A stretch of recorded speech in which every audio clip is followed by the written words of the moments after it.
नमस्कार, आदाब, सत श्री अकाल। मैं हूं तमन्ना। आप देख रहे हैं द संकेत लाइव। आज सावन का तीसरा सोमवार है और काशी से लेकर खीरी तक भोलेनाथ के भक्तों का सैलाब उमड़ पड़ा है। कहीं मंदिरों में फूल बरस रहे हैं तो कहीं पुलिस भक्तों को खींचकर भगदड़ से बचा रही है। सवाल ये है कि श्रद्धा सबकी एक जैसी है?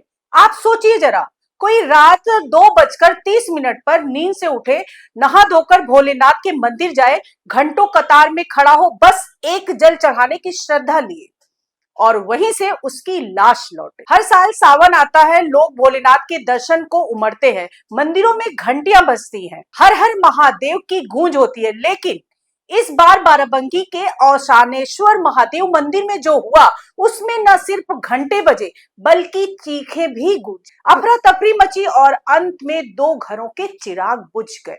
रविवार देर रात करीब 2:30 पर जब हजारों श्रद्धालु मंदिर में जल चढ़ाने पहुंचे थे, एक तार टूटा, करंट फैला और आस्था का वो मेला अचानक मौत के मैदान में बदल गया।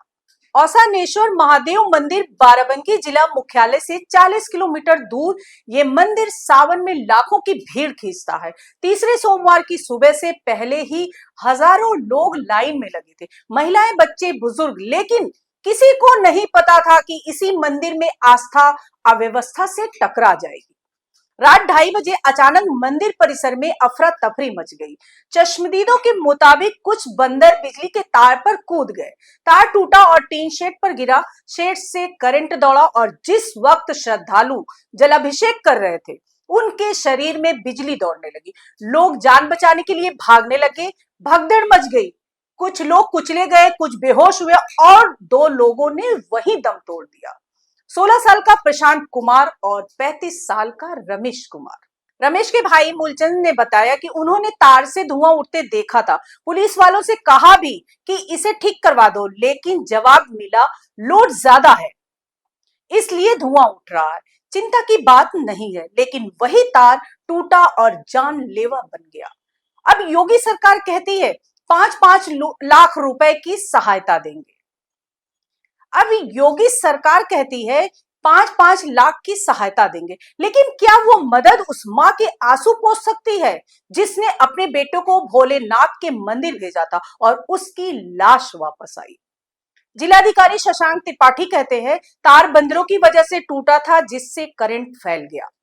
सीएमओ अवधेश यादव बताते हैं कि 29 लोग घायल हुए, कुछ लोगों को ट्रामा सेंटर रेफर कर दिया गया है। वहीं डिप्टी सीएम केशव प्रसाद मौर्य कहते हैं बहुत दुखद है, सुधार की जरूरत है।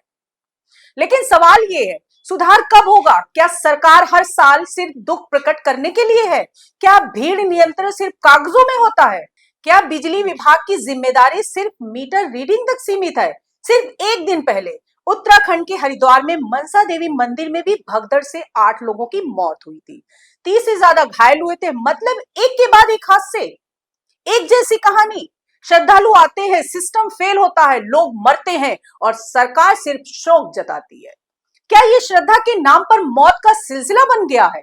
हमारे देश में बिजली सुरक्षा को लेकर नियम तो है, लेकिन धार्मिक आयोजनों में अक्सर तार खुले पड़े रहते हैं, ट्रांसफार्मर असुरक्षित रहते हैं और भीड़ नियंत्रण नाम की कोई जिम्मेदारी नहीं होती।